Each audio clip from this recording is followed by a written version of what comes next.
Hello students, welcome to our YouTube channel Ajay sir commerce classes. बेटा मैं आपके लिए कंटिन्यू वीडियोस बना रहा हूँ स्टेटिस्टिक्स के ऊपर, और इससे पहले मैंने कलेक्शन ऑफ डाटा पर आपको एक वीडियो और बनाई है, तो आप मेरी प्लेलिस्ट में जाकर आप चेक कर लीजिए। ये सबसे पहला जो काम होता है आपका, वो प्लेलिस्ट में आप चेक कर लीजिए कि कोई भी वीडियो, इससे पहले कोई वीडियो तो नहीं है जिससे कि आपको उस टॉपिक के बारे में पूरी नॉलेज हो जाए। तो आज मैं इसकी सेकंड वीडियो ले रहा हूं कलेक्शन ऑफ डाटा पर। कलेक्शन ऑफ डाटा पर, ऐसे तो इसके फर्स्ट चैप्टर्स के लिए हमने वीडियो बनाई थी, लेकिन अब आज हम ले रहे हैं कलेक्शन ऑफ डाटा। तो कलेक्शन ऑफ डाटा का एक और मेथड है, और वो मेथड है सेंसस मेथड और सैंपलिंग मेथड। सेंसस और सैंपलिंग, अब इसे समझना होगा कि सेंसस और सैंपलिंग ये है क्या। समझ लो ना कि भाई हम मेथड्स पे मेथड्स कवर कर रहे हैं। इससे पहले भी हमने मेथड्स को ही पढ़ा था, प्राइमरी एंड सेकेंडरी डाटा। आज हम पढ़ रहे हैं census and sampling. Census and sampling. अब ये सेंसस क्या है? अगर आपने कभी नाम सुना हो जनगणना, है ना, सेंसस, सेंसस ऑफ इंडिया, जनगणना, भारत की जनगणना कितनी है, तो सेंसस ऑफ इंडिया हर 10 सालों में, यानी हर 10 ईयर्स में एक बार जो इंडिया है, इंडियन गवर्नमेंट, सेंट्रल गवर्नमेंट क्या कराती है? सेंसस कराती है। यानी कि पूरी की पूरी कंट्री में जितने भी लोग हैं उनको रजिस्टर्ड करती है, उनको काउंट करती है, चाहे वो मेल हो चाहे वो फीमेल हो, मेल फीमेल, चाहे वो बच्चे हों चाहे वो बड़े हों, कोई भी हो, डजंट मैटर, कोई भी हो, पुअर हो रिच हो, सबको एक पूरे सिस्टम से एनालिसिस करती है। यानी कि सेंसस मेथड हमारे कलेक्शन का वो फॉर्म है जिसमें each and every unit of the population, each and every unit of the population be a part of our research. यानी कि हम अपनी रिसर्च में, मेरे बच्चा, हम टोटल यूनिवर्स को ले रहे हैं। यानी कि अगर हम इंडिया की बात कर रहे हैं तो इंडिया की टोटल पॉपुलेशन ले रहे हैं। यदि हम किसी प्रोडक्ट की रिसर्च की बात कर रहे हैं और किसी एरिया की बात कर रहे हैं, तो उस एरिया के हर, मतलब ईच एंड एवरी पर्सन, समझना मेरी बात के लिए कि डिपेंड करता है कि मेरा एरिया क्या है। यानी कि उसमें से मैं सभी को ले रहा हूं, each and every unit, each and every unit of universe. Universe का मेरा कहने का पर्पस है कि जिस भी एरिया को मैं ले रहा हूं उसके ईच एंड एवरी यूनिट्स को मैं यहां कंसीडर कर रहा हूं, यानी कि सेंसस मेथड में। ठीक है, अब इसके अपने कुछ फायदे हैं। फायदे कैसे कि भाई आपने सभी को लिया है, एक एक पर्सन को लिया है, तो रिजल्ट बिल्कुल एक्यूरेट होगा। रिजल्ट बिल्कुल एक्यूरेट होगा, आपको अप्रोक्सीमेशन की रिक्वायरमेंट नहीं है, because of each and every unit will be considered. तो आपने हर यूनिट को कंसीडर किया है, हर व्यक्ति को एनालिसिस किया है, एक एक पॉइंट को एनालिसिस किया है, तो आपके पास रिजल्ट भी तो अच्छे होंगे, रिजल्ट भी तो अच्छे होंगे। लेकिन इसके लॉस भी तो हैं बेटा, टाइम कंज्यूमिंग। सोचिए कि कितना टाइम कंज्यूम हो रहा है, हमारा कितना सारा टाइम कंज्यूम हो रहा है। आप सोचते हैं कि अगर हम इंडियन पॉपुलेशन को काउंट करते हैं, कितना बड़ा रिसोर्स खर्च होता है। सपोज करो 130 करोड़ पीपल्स हैं, और इन सभी को सर्च करके आपको काउंट करना है, सारा डाटा निकालना है, हर पर्सन के घर पर जाना है, हर पर्सन के, चाहे वो भिखारी है तो भी जाना है, यानी बेगर्स के पास भी जाना है, रिच के पास भी जाना है, चाहे वो रजिस्टर्ड हैं अनरजिस्टर्ड हैं, कहीं भी रहते हैं, यानी each and every unit, each and every unit हर को कंसीडर करना है, उसके पूरे डाटा को लेना है। कितने लोग रिच हैं, कितने पुअर हैं, कितने गांव में रहते हैं, कितने शहरों में रहते हैं, कितने एग्रीकल्चर में हैं, कितने नॉन एग्रीकल्चर में, सो दैट कि we can maintain the data. Required है, करना पड़ता है, लेकिन केवल 10 ईयर में एक ही बार कर पाते हैं। तो सोचिए कि प्राइवेट ऑर्गेनाइजेशन अगर इसको कंसीडर करेगा तो उसकी कितनी बड़ी कॉस्ट आएगी, एक बहुत बड़ी कॉस्ट आती है। तो नॉर्मली जर्नली सेंसस मेथड ज्यादा सुटेबल नहीं होता हमारी रिसर्च में, लेकिन अगर एरिया छोटा है और हम छोटे से एरिया में कर रहे हैं तो कर भी सकते हैं, ऐसा कोई बात नहीं है।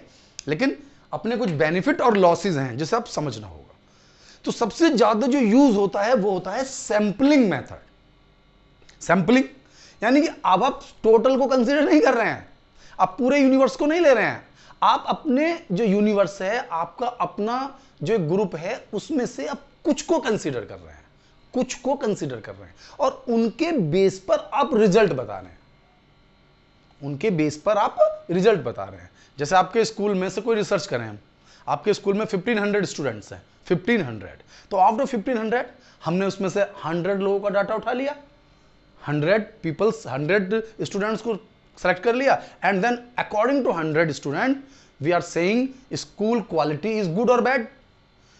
स्कूल क्वालिटी गुड और बैड, उसका स्टैंडर्ड, उसकी सब चीजें हम उन 100 स्टूडेंट्स के बेस पर बताएं तो that is called the sampling. आप समझ रहे ना, सेंसस में मैं 15 के 1500 स्टूडेंट्स को कंसीडर करूंगा, लेकिन यहां पर मैं केवल कुछ लोगों को, यानी कि आउट ऑफ 1500 मैंने 100 ले लिया, 50 ले लिया, तो केवल 50 स्टूडेंट्स के बेस पर मैं 1500 स्टूडेंट्स का डाटा बता रहा हूं आपको।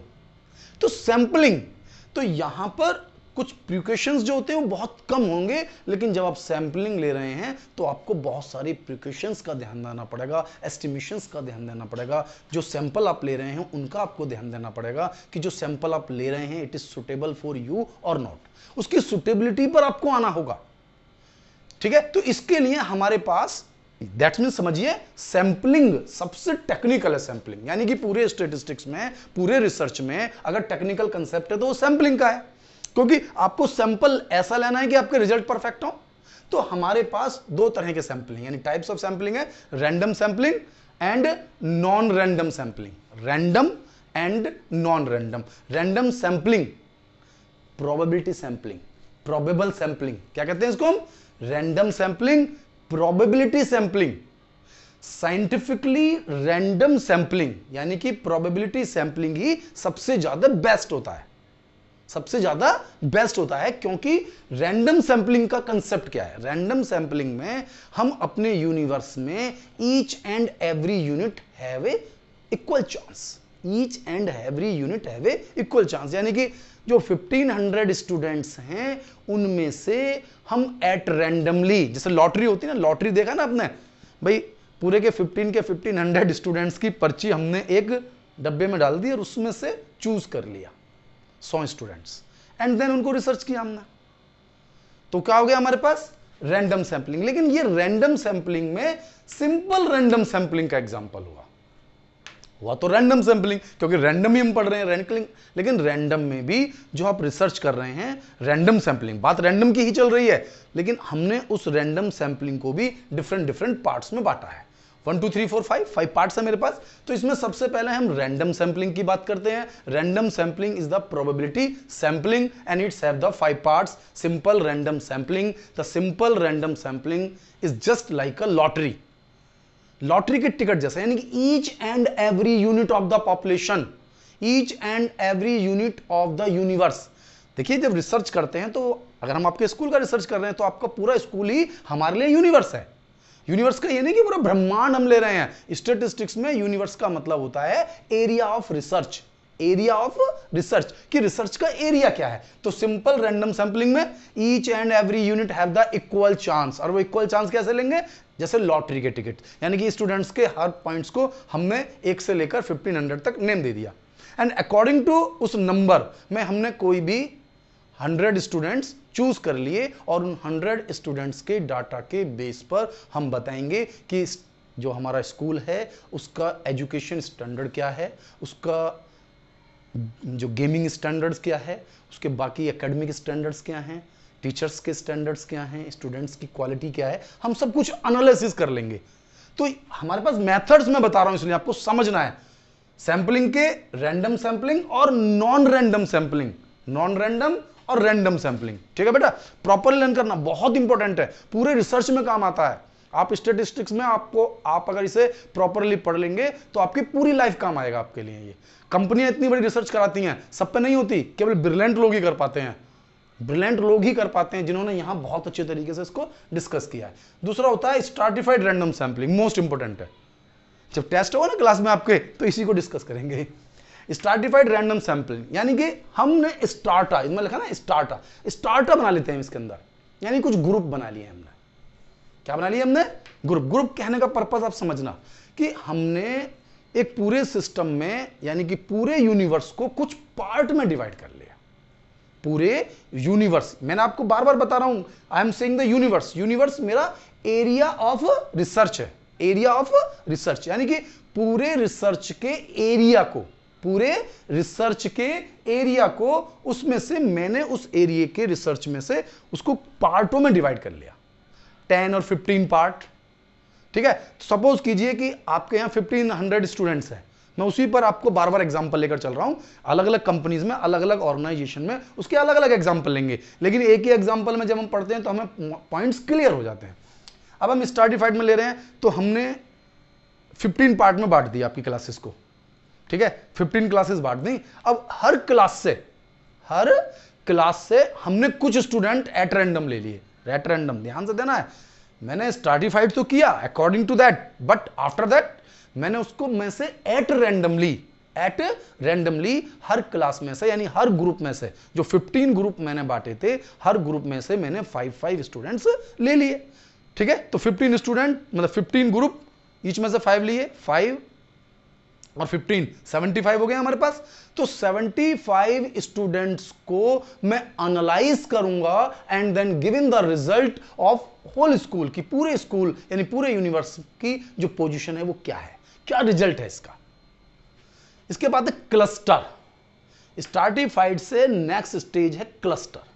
स्टेजेस नहीं, ये नहीं कह सकते कि इसके बाद ये है, मतलब इस जैसा ही है, क्योंकि हम रैंडम की बात कर रहे हैं तो रैंडम में सब एक जैसे ही होंगे। यहां पर हमने एट रैंडमली किसी को भी ले लिया, यहां पर हमने ग्रुप बनाकर फिर एट रैंडम ले लिया। क्लस्टर में भी हम यही करते हैं, यानी कि पूरी की पूरी क्लास को हमने 15 ग्रुप में डिवाइड कर लिया था ना। स्टार्टिफाइड में भी कर लिया था कि भाई हमने ले लिए 15 ग्रुप हमने बना लिए और हर ग्रुप में से 5 ले लिए, यानी कि इंटू 5 यानी 75 स्टूडेंट्स को हमने एनालिसिस कर लिया। 1500 स्टूडेंट थे ना। अब हमने क्या करा, इसमें भी हमने यही कर रहे हैं, क्लस्टर यानी कि 15 ग्रुप तो हमने बना लिए, लेकिन अब 15 ग्रुप में से मैं पीपल्स नहीं ले रहा हूं, स्टूडेंट्स नहीं ले रहा हूं। जो 15 ग्रुप मैंने लिए हैं, इन 15 ग्रुप में से 1 2 3 4 5 6 7 8 9 10 11 12 15 12 13 14 15, ठीक है मेरे बच्चा। इन 14-15 जो मैंने लिए हैं ग्रुप, ये ग्रुप जो बनाए हैं मैंने 1500 स्टूडेंट्स के 15 पार्ट मैंने बना लिए।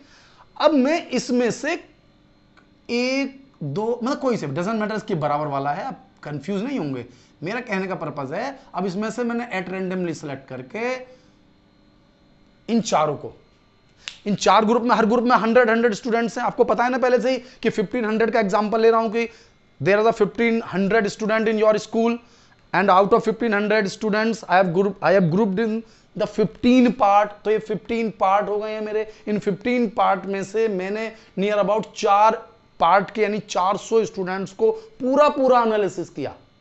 अब उसमें से सिलेक्शन नहीं कर रहा हूं मैं, टोटल सभी को ले रहा हूं, यानी कि उस ग्रुप के हर स्टूडेंट को, यानी कि हर ग्रुप के हर स्टूडेंट को मैं ले रहा हूं। तो ये मेरा कहला रहा है क्लस्टर। अब बिल्कुल सेम चेंज आ जाइए मल्टी स्टेज में। किसमें आ जाइए? मल्टी स्टेज में। ध्यान से देखना, पहले मैंने बताया simple random sampling, each and every unit have the equal chance. Stratified में ग्रुप बनाए, स्टार्टिफाइड में क्या बनाया था मैंने? ग्रुप बनाया था। क्लस्टर में भी ग्रुप बना रहा हूं, मल्टी स्टेज में भी ग्रुप बना रहा हूं। पूरे 1500 स्टूडेंट्स को मैंने 15 ग्रुप में बांट दिया। क्लियर किया था ना मैंने?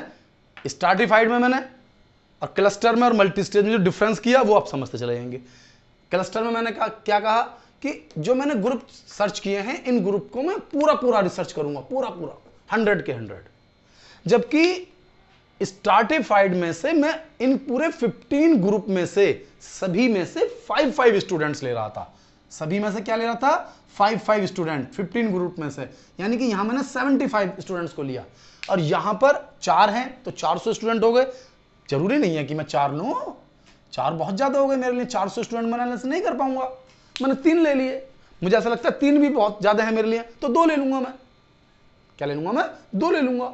तो 2 को मैं 200 स्टूडेंट को या 300 स्टूडेंट को लूंगा। अब जो मल्टी स्टेज है, मल्टी स्टेज में एक स्टेप और बढ़ जाता है, यानी कि वो क्लस्टर से आगे जाता है। किससे आगे बढ़ता है? क्लस्टर से आगे। क्लस्टर तक तो चल गया हम।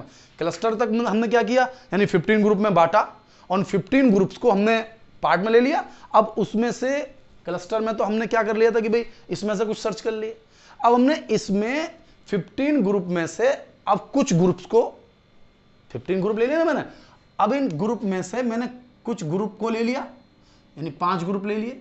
अब इन 5 ग्रुप को एनालिसिस करने के बाद 1 2 3 4 5 मैंने इसमें से कुछ स्टूडेंट्स ले लिए। फिर पूरा नहीं करूंगा मैं, पूरा नहीं करूंगा मैं। यहां तक ध्यान दीजिए, यहां पर मैंने जब 5 लिए थे तो पांचों को पूरा पूरा एनालिसिस किया था। मैं इन पांचों में से अब 20-20 का एग्जाम्पल लेकर ले लिया, फिर मैं अब इनको फिर एनालिसिस करूंगा, यानी कि stage by stage, multi stage हो जाएगा। पहली स्टेज, फिर दूसरी स्टेज, फिर तीसरी स्टेज, यानी एनालिसिस करते करते मैं बिल्कुल लास्ट तक पहुंच जाऊंगा और मेरे पास लास्ट में केवल 5 स्टूडेंट होंगे जिनके बेस पर मैंने टोटल के टोटल ग्रुप को एनालाइज कर दिया कि स्कूल की पोजीशन क्या है। ठीक है, तो इस सारे स्टेज क्लियर होगी। एक है सिस्टेमेटिक, इसको क्यूसी रैंडम सैंपलिंग भी कहते हैं। नाम थोड़ा ध्यान देना, कई बार कंफ्यूजन हो जाता है। क्यूसी रैंडम सैंपलिंग, इसमें क्या है कि हम पूरे के पूरे 1500 स्टूडेंट्स, बात चल रही थी ना 1500 स्टूडेंट्स, 1500 ही रह लेते हैं ना, पूरा का पूरा एक सिस्टम है हमारे पास। तो 1500 स्टूडेंट्स को हमने एक सीक्वेंस में डाल दिया। क्या डाल दिया? सीक्वेंस में डाल दिया। सीक्वेंस में कैसे डाल दिया? फर्स्ट क्लास से लेकर हमने 12th क्लास तक गई, 12th के बाद फिर आर्ट और कॉमर्स सब चीज होती है ना, तो टोटल हमने 15 ग्रुप बना लिए। तो 15 ग्रुप में हमने, जैसे हमारे पास हमने कहा 100 स्टूडेंट्स का हम पार्टीशन कर रहे थे, जरूरी नहीं क्लास वाइज करना है हमें, मतलब 1500 स्टूडेंट्स का हमने सिस्टम बनाया। तो अब इन 1500 स्टूडेंट्स को 1 से लेकर 1500 तक हमने नंबर दे दिए। भाई क्लास में से रोल नंबर मिल जाएंगे मुझे, रोल नंबर 1 से 10, फिर उससे अगले मैं उस रोल नंबर से कंसिडर करूंगा, यानी कि मैंने अब अपने आप ही सब बच्चों के रोल नंबर 1 से लेकर 1500 तक लगा दिए। अब इन 1 से लेकर 1500 तक मैं इन नंबर्स में से सेलेक्ट करूंगा एक सिस्टमेटिक वे में। इसे कहते हैं क्यूसी सैंपलिंग, सिस्टमेटिक सैंपलिंग।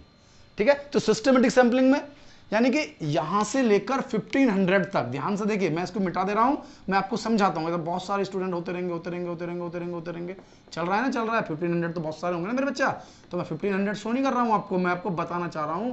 इस तरह से 1500 स्टूडेंट्स का डाटा है मेरे पास। अब मैं क्या करूंगा कि 1500 बहुत बड़ा ग्रुप है मेरे पास, तो मैं ईच 50 में से, यानी कि सबसे पहले मैं 50 स्टूडेंट पहला ले लिया मैंने, तो 50 स्टूडेंट बीच में से छोड़ूंगा, जो 51th स्टूडेंट होगा, जो भी हो 51, उसको ले लूंगा। फिर 100-01 का ले लूंगा, फिर 151 वाला ले लूंगा, फिर 201 वाला ले लूंगा, फिर 251 वाला ले लूंगा। आपको समझ में आ रहा है? 50-50 स्टूडेंट के गैप के बाद मैं नेक्स्ट स्टूडेंट को ले रहा हूं, यानी nth नंबर ऑफ आइटम, यानी कि जैसे कहते हैं ना, अभी आप आगे आगे पढ़ेंगे, तो इसको एक मैंने असेंडिंग ऑर्डर में ले लिया, और हर 20 के बाद, हर 50 के बाद, ये तो डिपेंड करता है ना साइज कितना बड़ा है भाई, जितना बड़ा यूनिवर्स होगा अकॉर्डिंग टू दैट लेना होगा मुझे। अगर यूनिवर्स 1500 का है तो मैं 50-50 का ले रहा हूं, 100-100 का ले रहा हूं, तब भी 15 बन जाते हैं, तब भी क्या बनते हैं? 15 स्टूडेंट बन जाते हैं। और 50-50 का लेता हूं तो 30 स्टूडेंट को मैं एनालाइज करूंगा, एंड अकॉर्डिंग टू दैट मैं स्कूल के रिजल्ट को बताऊंगा। तो सबसे साइंटिफिक, सबसे बेस्ट हमारे पास प्रोबेबिलिटी सैंपलिंग ही होता है। प्रोबेबिलिटी यानी random sampling, that means probability sampling. पूरी तरह क्लियर कर रहा हूं मैं आपको, कोई भी चीज छोड़ नहीं रहा हूं। अब आ जाइए non random sampling, non probability sampling. Actually ये साइंटिफिक नहीं होता, साइंटिफिक नहीं होता इसमें जनरली, बहुत सारे तो बिल्कुल ही साइंटिफिक नहीं है। जैसे जजमेंट सैंपलिंग है। अभी जजमेंट सैंपलिंग में क्या कर रहे हैं हम? अपनी मर्जी से अपने आप जज कर रहे हैं, अपनी नॉलेज, जितनी हमें नॉलेज है उस नॉलेज के बेस पर हम डाटा ले रहे हैं। पहले तो नाम ही सुन लीजिए क्या लिख रहा है, नॉन रैंडम। रैंडम यानी कि each and every unit doesn't have the equal chance, सबके पास इक्वल चांस तो है ही नहीं। यहां पर मुझे जैसा, मतलब मेरी नॉलेज के अकॉर्डिंग जो ठीक है, मेरी नॉलेज के अकॉर्डिंग जो ठीक है उसको मैं डेलिब्रेट कर रहा हूं, उसी को मैं अपने पर्पज में ले रहा हूं। इसके लिए जजमेंट और पर्पोजिव और डेलिब्रेटेड सैंपलिंग, समझ में आ गई ना? अब तो इसमें क्या हो गया, यानी कि मेरा पर्टिकुलर नॉलेज, मेरी पर्टिकुलर नॉलेज हो सकता है ज्यादा बड़ी ना हो, और मैं अपनी नॉलेज के बेस पर ले रहा हूं, तो इसमें जो डाटा होता है बहुत ज्यादा अच्छा नहीं होता, साइंटिफिकली नहीं होता। समझ रहे हैं मेरी बात के लिए? हम वापस आते हैं कन्वीनियंस सैंपलिंग। अब देखिए जैसे इसमें पढ़ रहे हैं, कोई ज्यादा चेंज नहीं कर रहे हैं हम। कन्वीनियंस सैंपलिंग, कन्वीनियंस सैंपलिंग में क्या कर रहे हैं? कन्वीनियंस सैंपलिंग में जो मुझे अच्छा नहीं लग रहा, जो मेरे लिए आसान है, जो मेरे लिए इजी है डाटा, जिस डाटा को मैं इजीली कलेक्ट कर सकता हूं, जिस जगह से डाटा को मैं आसानी से ले सकता हूं, जिसमें मुझे फायदा हो, जिसमें मुझे सुविधा हो, जो आसान हो, अकॉर्डिंग टू दैट मैं डाटा को कलेक्ट कर रहा हूं, तो दैट्स कॉल्ड कन्वीनियंस सैंपलिंग। आपको आइडिया लग गया होगा कि जब मैं अपनी नॉलेज, यहां तो नॉलेज के अकॉर्डिंग, यहां मैं अपनी सुविधा के अकॉर्डिंग, चलो फिर भी नॉलेज के अकॉर्डिंग तो फिर भी मानता हूं बेस्ट, यहां तो अपनी सुविधा के अकॉर्डिंग ले रहा हूं, तो क्या डाटा आपको लगता है साइंटिफिकली रिजल्ट बढ़िया आएंगे? जैसे आपने कहा कोटा, कोटा में क्या कर रहे हैं, कोटा बना लिया मैंने, ठीक है ना, कि मैं केवल उस ग्रुप को देखूंगा, क्या देखूंगा, उस पर्टिकुलर ग्रुप को देखूंगा, जबकि ये है हमारे पास कंसेक्यूटिव। इसमें पहले हमने एक ग्रुप ले लिया, क्या ले लिया हमने, एक ग्रुप ले लिया, उसको एनालिसिस किया, उसके कुछ लोगों को एनालिसिस किया अपनी मर्जी से, फिर कोई दूसरे ग्रुप में चले गए, वहां से कुछ लोगों को एनालिसिस कर लिया। ये थोड़ा सा कंसेक्यूटिव वाला जो है थोड़ा सा साइंटिफिकली है कि हम पर्टिकुलर एक ग्रुप को उठाया, उस ग्रुप से कुछ लोगों को लिया या सभी लोगों को ले लिया, फिर एक और ग्रुप को ले लिया, तो फिर भी रिजल्ट्स जो है थोड़े अच्छे आ जाते हैं, क्योंकि एक पूरे ग्रुप को ले रहे हैं, उस ग्रुप में से चूज कर रहे हैं। यहां तो हम कन्वीनियंस में, जो हमारे लिए कन्वीनियंस है, सुविधाजनक है, हमने उसी को ले लिया, यहां पर जो हमें अच्छा लगा वो ले लिया, ठीक है। क्वाटा में हमने एक ग्रुप बना लिया, एक स्ट्राटा, जैसे हमने यहां था ना स्ट्राटिफाइड है, तो मैं इसका ले लिया हमने स्ट्राटा, ग्रुप बना लिया मैंने, और उस ग्रुप में से ही मैं, जैसे कहते हैं कोटा, समझते हैं ना, कोटा ले लिया, क्वाटा, इंग्लिश में क्वाटा, हिंदी में उसको कोटा कहते हैं, कोटा, एक ग्रुप बना, मतलब कि इसको ही लूंगा, बस डिसाइड कर लेना अपने अपने जो लोग हैं, बस इनको लेना है, बस इसके अकॉर्डिंग लेना है मुझे, तो वो कोटा हो गया। तो हमारे पास कन्वीनियंस, कंसेक्यूटिव, कोटा, जजमेंट, और एक होता है स्नोबॉल।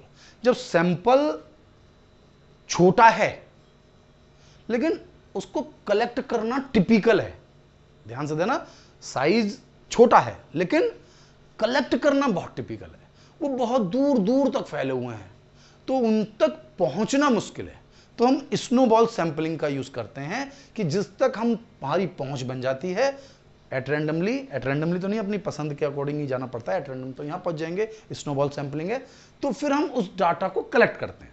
तो बेसिकली जो मोस्ट इंपॉर्टेंट होता है, जो डाटा एक्चुअली में कलेक्ट किया जाता है रिसर्च में, अगर आप अपनी स्टडी में रिसर्च करेंगे तो आपको रैंडम सैंपलिंग पर ही आना पड़ेगा, क्योंकि नॉन रैंडम सैंपलिंग आपको एकदम परफेक्ट रिजल्ट नहीं देगी।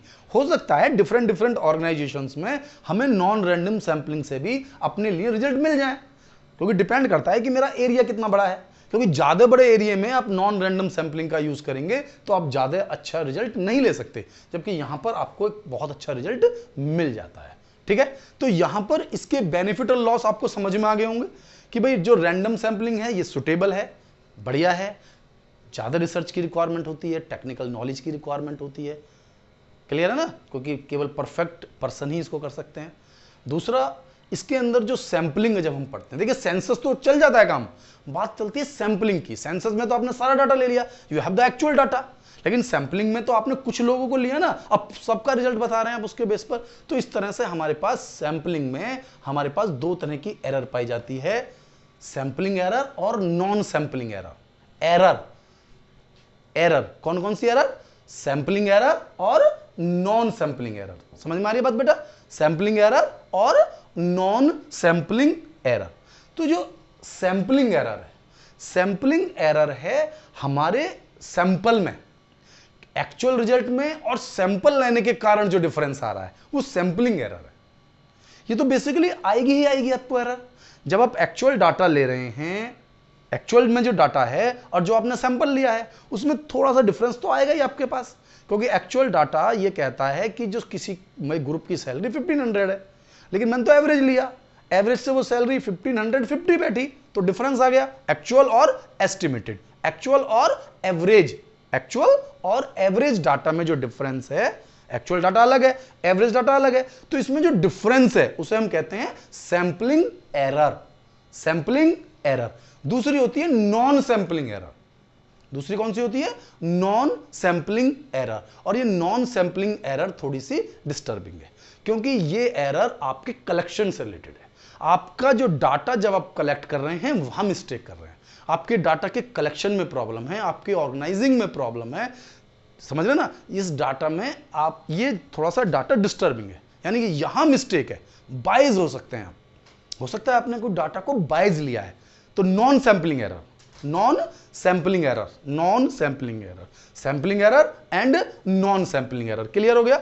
तो बेटा नियर अबाउट हमारा ये जो कलेक्शन ऑफ डाटा का टॉपिक है बस इसमें इतना ही है। आप इसे प्रॉपर तरीके से पढ़ें, जितनी बात मैंने आपको बताई है वो टोटल डिटेल आपके लिए पूरी तरह से क्लियर है। आपको ये मेरी वीडियो कैसी लगी? इस वीडियो को लाइक करें, मेरे चैनल को सब्सक्राइब करें, और अगर आपने अभी तक बेल आइकॉन प्रेस नहीं किया है तो बेल आइकॉन को प्रेस करें, जिससे कि मेरी सारी वीडियोस आपको लगातार मिलती रहें। और जो मेन जरूरी चीज है कि अगर आपको इस टॉपिक से रिलेटेड कहीं कोई प्रॉब्लम आ रही है तो इंस्टा पर मुझे फॉलो करें, और अगर कोई पर्सनल क्वेश्चन आपको मुझसे पूछना है तो मेरा व्हाट्सएप नंबर आपको डिस्क्रिप्शन में मिल जाएगा, वहां आप मुझे मैसेज करें, मैं आपको रिप्लाई जरूर करूंगा। थैंक यू, मिलता हूं नेक्स्ट वीडियो में।